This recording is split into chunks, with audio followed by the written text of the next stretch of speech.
You ever look at a team and just wonder, how do they get so much done?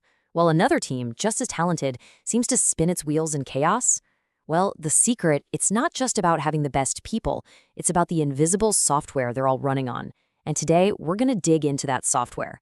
We're talking about management, but not as some boring job title. Think of it as the operating system for achievement, the code that turns a bunch of individual efforts into something, well, incredible. Yeah, it really all boils down to this one simple but huge question. I mean, think about it. Anytime you get even a few people together to try and build anything, the same problems pop up, right? Who's supposed to do what? How do we make sure we're not tripping over each other? And who decides how we spend our time and money? If you don't have a system to answer those questions, well, the default setting is just pure chaos. So humanity's brilliant answer to all that potential chaos? We invented the organization. And when you really strip it all back, every single organization out there, I don't care if it's a tech startup or a university research lab, they're all built on the exact same three pillars. First, you've got a clear purpose, a reason to exist. Second, you have the people who are there to make it happen. And third, there's a deliberate structure, a set of rules for how they all work together. That's it. And this is where management enters the picture. If the organization is the hardware, the people, the building, the computers, then management is the operating system. It's the software that makes everything actually work. It's the system designed specifically to answer those tricky questions about who does what and how we use our resources. Ultimately, management is the thing that takes all that chaotic energy and transforms it into coordinated, purposeful action. Okay, so this management OS, it's not just one thing. It really runs on four core functions. You can almost think of them like the essential apps on your phone. They are planning, organizing, leading, and controlling. Now, they're all distinct, but they're also totally intertwined. A good manager is flipping between them constantly, sometimes all at the same time.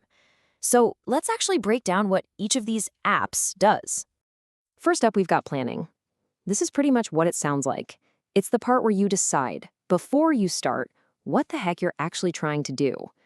It's all about setting goals, figuring out the big picture strategy, and then drawing a map for how you're going to get from here to there. In our operating system metaphor, this is like writing the code that you want the organization to run. And this is what separates actual solid planning from just wishful thinking. It's the process of forcing yourself to answer some really tough, really specific questions. Like, what are our real priorities here? Not the 10 things we say we want to do. What resources, people, money, time is this actually going to take? And maybe the most important question of all, how will we know if we've won? How do we measure success? Of course, a brilliant plan is completely useless if you don't have a way to actually execute it. And that brings us to the second app, organizing.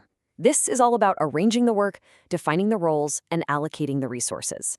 It's like building the internal architecture, the scaffolding, that brings that beautiful plan to life. This is where you answer those really fundamental structural questions. Who's on the hook for what? Who reports to whom? And look, this isn't just about creating bureaucracy for the sake of it. It's about creating clarity. It's about making sure every single person knows exactly how their little piece of the work fits into the giant puzzle we're all trying to solve together. All right, now for the human element. This is a big one, leading. You can have the world's greatest plan and the most perfectly designed organizational chart, but it means nothing if the people aren't motivated to do the work. Leading is that special function of influencing and inspiring people so they want to work toward the organization's goals. It's about getting willing cooperation, not just compliance. And man, this gets right to the heart of the challenge, doesn't it? Because great leadership isn't just about barking orders. It's about figuring out what truly motivates people. It's about finding that sweet spot where their own personal ambitions align with the bigger mission. And of course, it's about skillfully navigating the conflicts that are just gonna happen whenever you get a bunch of smart, passionate people in a room.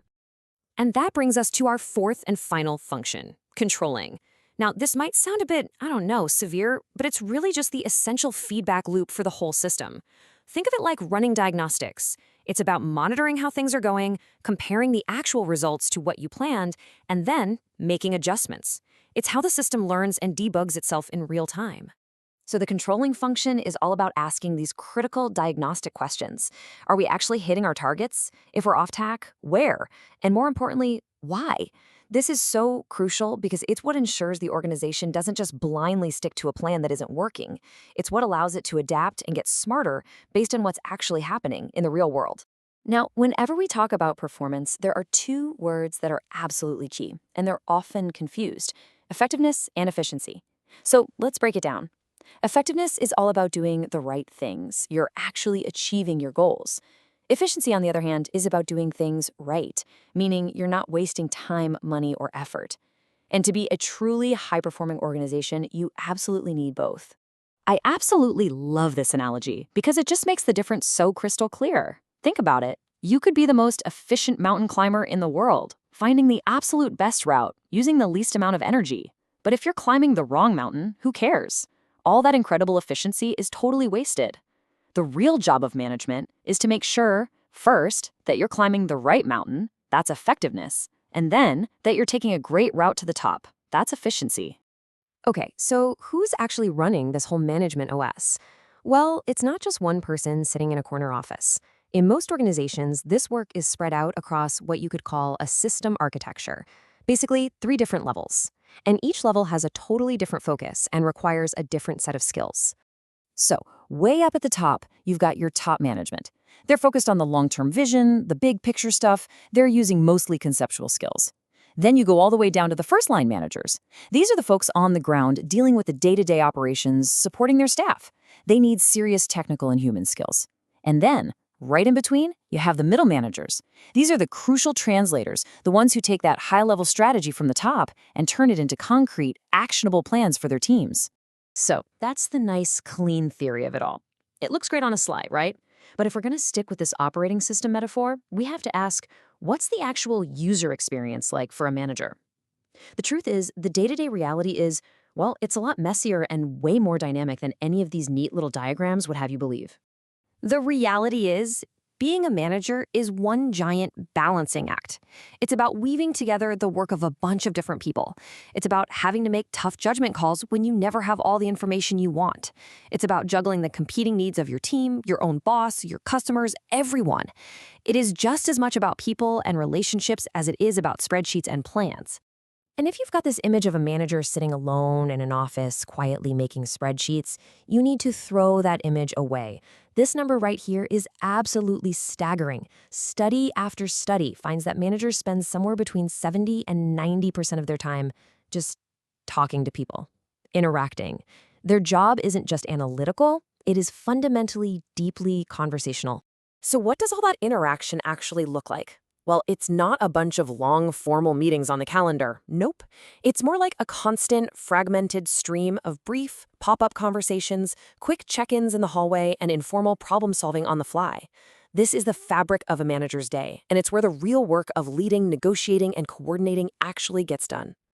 All right, so we've looked at the clean theory and the messy reality. But you might be thinking, okay, that's interesting, but why does this matter to me? I don't have manager in my job title. And the answer is actually really simple.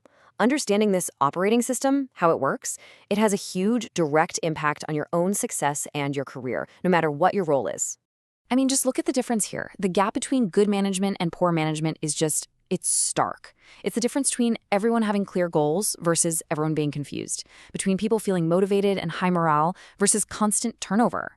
It's the difference between actually solving problems and just making the same mistakes over and over again. Good management simply creates an environment where everyone has a chance to do their best work. So by getting a handle on these basic principles, you're just better equipped for everything. You can manage up way more effectively because you actually understand the world your manager lives in. You can step up and lead your own projects and teams with way more confidence. And ultimately, you can position yourself to have a much bigger, more positive impact on the whole organization. And that really brings us to the final, most important idea here. Management isn't just a box on an org chart. It's not a role that's reserved for a handful of people with a fancy title. It's a set of skills, a set of functions that absolutely anyone can learn and apply to make their own work better and to make the work of their team better. So the real question isn't whether you're a manager. It's how are you going to use these tools to manage your own impact?